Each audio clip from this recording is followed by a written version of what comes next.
Good morning, beloveds. Okay. We're coming into fall. I know that's a joke considering where I live, but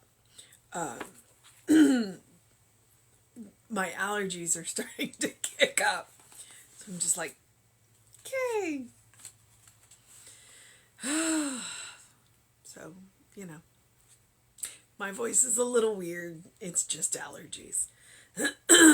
I'm allergic to ragweed, and we are headed into ragweed season. So, all right. It is September 9th. Our title is I Experience Abiding Peace.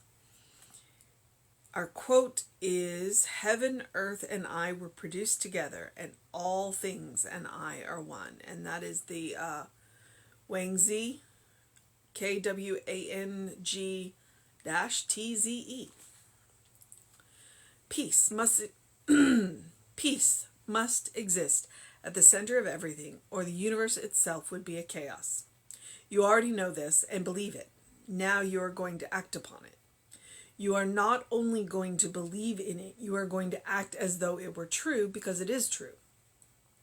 There is a peace at the center of your being, a peace that can be felt throughout the day and in the cool of the evening, when you have turned from your labor and the first stars shines in the soft light of the sky. It broods over the earth quietly, tenderly, as a mother watches over her child. Say, in this peace that holds me so gently, I find strength and protection from all fear or anxiety. It is in the peace of God in which I feel the love of the Holy Presence. I am so conscious of this love, this protection, that every sense of fear slips away from us as mist fades in the morning light. I see good in everything, God personified in all people, life manifest in every event. Spirit is not separate from persons or events.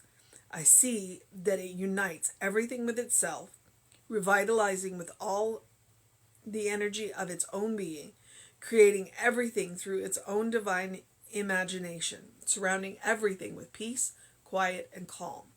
I am one with this deep, abiding peace. I know that all is well. All right, so Jesse talks about this as the place where nothing has ever been wrong. All right, and we use the heart as that image. It makes sense. It's not necessarily where it's located, but it makes a nice image. It makes a place. Because the heart is the one thing that you can feel always. So if you stop and you still yourself, you'll feel your heart beating. You can hear your heart beating depending on the situation. And so we use that as that center, as that, if you're a musician, the metronome, the tick, tick, tick, that's your heart. Your heart is your metronome. And it's used for the same purpose. The metronome is to help you keep time when you're playing music. The heart will help you keep time when you get still and listen. And that allows you, it gives you something to focus on. So you focus on your heart, you focus on the beating of your heart, you focus on that sound, and it allows your body to calm. And then you take those deep breaths. I learned that if you exhale a little bit longer than you inhale, that automatically causes the body to relax, like physically. It's a physical relaxation. So you focus on your breath, you focus on your heartbeat, you allow your body to calm down, you allow your mind to still, and then you are in that place where nothing has ever been wrong. What I like to call the unfiltered God. Because you have turned away from the material noise. You are focused on, the metronome, the heart. And then it's easier to believe. It's easier to believe. So it's like there is this place within you that isn't fazed by anything going on around you. And when you are caught up in the waves of what is going on around you, that's where you go. And that place exists absolutely everywhere.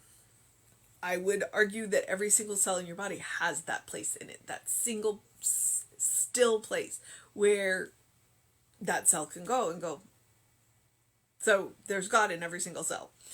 The heart just makes a good image for us. And when you focus on it, it gets bigger. So the more you focus on it, the bigger it is. So then it starts to spread out into your environment around you. And so then you're walking in this island of peace. And it's contagious because people look at you and go, what do you know that I don't know? Tell me what you know. I want the peace that you have. How do I find it? Well, the secret is it's right there within you. And so then they start to work on that peace, and then they become an island of calm. And gradually, as everybody's island of calm expands, then that's the goal. That's the goal. So then they interact, and it becomes one whole peaceful field. But first we got to find it, which is why the heart makes a good image, a good place to focus, a good place to go and find that place within yourself, because it's there. It's what Ernest and Raymond are saying. It already exists within you. It's a matter of you finding it and exercising it so that it gets bigger. And then continuing to exercise it so that it stays strong. It stays strong. That is part of the goal of exercise, is to stay strong. And so as you exercise, it's kind of interesting to think about peace being strong.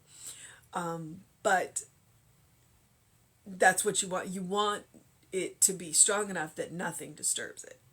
No matter what walks into your field of peace, nothing disturbs it. So, how do you experience abiding peace? Practice. Practice, practice, practice, practice. Knowing that that place exists within you. Going to that place within you. Expanding that place within you. So that it meets other people. Gracing other people with that peace. And I'm gonna use air quotes, teaching other people about that peace. And it just means to be who you are, to be that peaceful person, so that when they come to you in their chaos, their chaos meets your island of peace. And if you've been working on it, your island of peace is strong enough to overwhelm their chaos. And then they walk into your peace and go, oh, I like it here and I want to stay. And then they learn how you do it. And you don't have to teach them other than being who you are. But if they ask questions, feel free to answer them, So, I experience abiding peace. Heaven, earth, and I were produced together, and all things and I are one. There's your secret. So that's Wangzi. Peace must exist at the center of everything, or the universe itself would be chaos. This is their statement. You already know this and believe it. You just may not believe it on a conscious level. You believe it on a subconscious level. So now you are going to act upon it, which means you are going to act on it on a conscious level. You're going to believe it on a conscious level. You are not only going to believe it, you are going to act as though it were true, because it is true. That's what I mean about consciousness. You are going to consciously believe that it is true and act as if. Even when the situation around you doesn't look like it, you're still going to act as if. Because you know the truth of it is. At the core of this is peace, and it can and will expand as we work it. It does require our participation, though. And then they proceed to give us this beautiful image. This beautiful image. There is a peace at the center of your being, a peace that can be felt throughout the day. Can be felt throughout the day.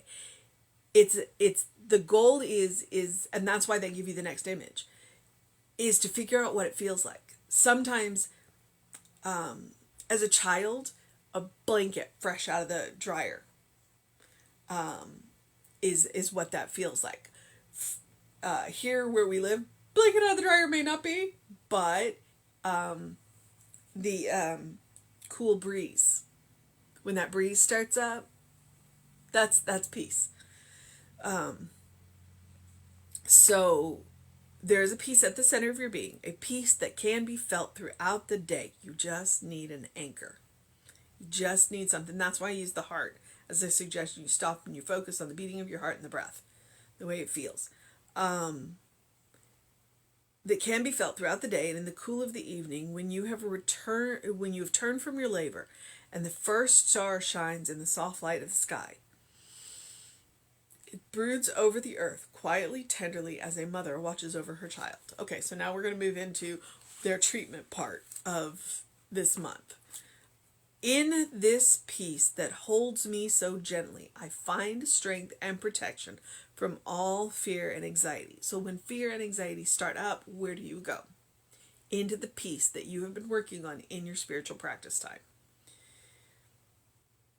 You want to do it until it's an automatics. The minute the anxiety picks up, the minute the fear picks up, then the peace picks up as well. It's like, wait, nope, I know how to do this. You want to work it until it's permanent.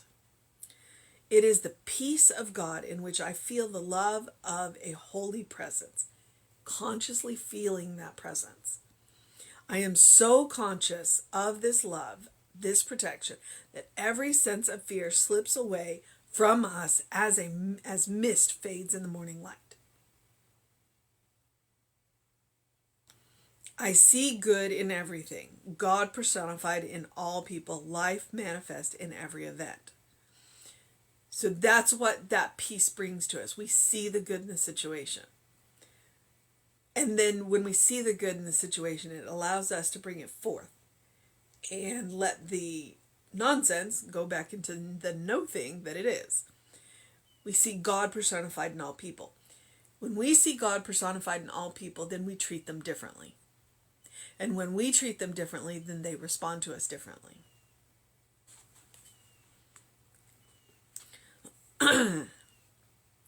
Life manifest in every event. Spirit is not separate from persons or events. I see that it unites everything within itself, revitalizes all with the energy of its own being. The energy that it is using, that Spirit is using to revitalize us, is Spirit's own energy. It's the energy that we always use.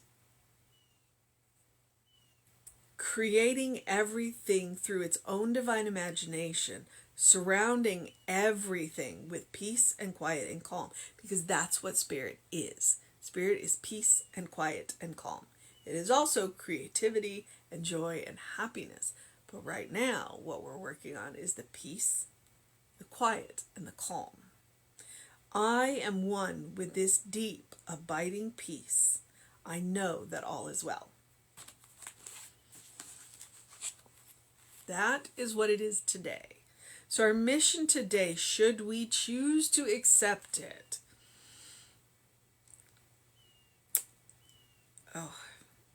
is to act upon the peace that we know is at the center of everything, including ourselves. To act upon the peace. How do you act upon peace? How do you act upon peace? How do you act? Okay, so how do you act upon peace? 1, you speak quietly, you speak calmly, you make deliberate movements, you treat people as if you see God in them, because you're seeing God in them. You actively look for the good in every situation, no matter what is going on. You carry that island of peace with you. That is how you act on the peace. And it's also about making sure people have what they need. When we have enough, then we are peaceful. And so it is that social justice piece of moving out into the situations where we can be of service and making sure that people are able to meet their needs. We don't have to meet their needs. What we do is we support situations where they can meet their own needs. So, because if we meet their needs, we're taking away their agency. But it is our responsibility to make sure that structures are in place that they can meet their own needs. So, as always, I'm going to encourage you to do something loving for yourself, do something kind for yourself, do something compassionate for yourself. Today, it was about peace. So I would encourage you to go and spend a little time in that island of calm, in that peace within you, that place that nothing has ever been wrong. Go there. Go directly to God. If you want to anthropomorphize God, go sit at the feet of God. Go sit at the feet of Christ. Sit in that island of calm. Sit in that island of peace and fill up. Whatever that looks like for you today.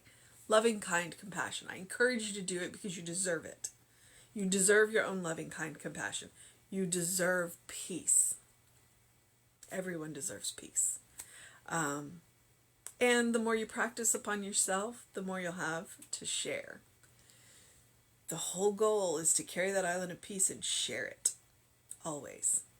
All right, beloveds. I would encourage you to do something to engage your mind and your body. I have been enjoying my bike rides. I have a chiropractor appointment tomorrow, so hopefully he can help me straighten out whatever's going on the right side of me so that I can go back to running a little bit, especially since the mornings are a touch cooler.